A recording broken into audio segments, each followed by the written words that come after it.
con hot có 10 ngày hả có 10 ngày em đến thế này con liền cả lan à sao mà nhận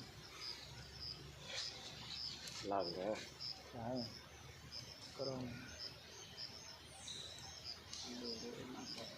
nó lá cái này nó đi chọc tay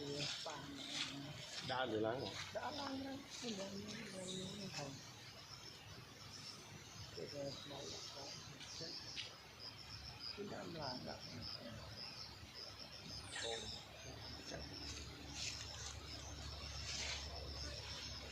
mà search lên trong phim này đặt trộm platform này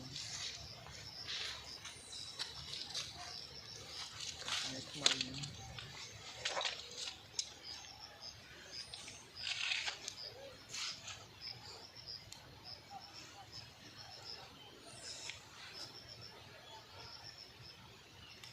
bây giờ tôi chắc cái mũ cô nó mẹ rập cái mũ cô nó chia sẻ mẹ rập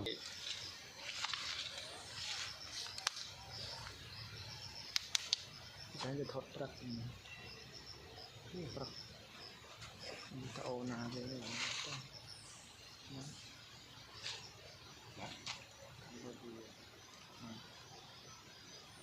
ขอบคุณđấy đi mà cứ còn nữa sáng tôi nói tầm bảy từ mua mà màu làm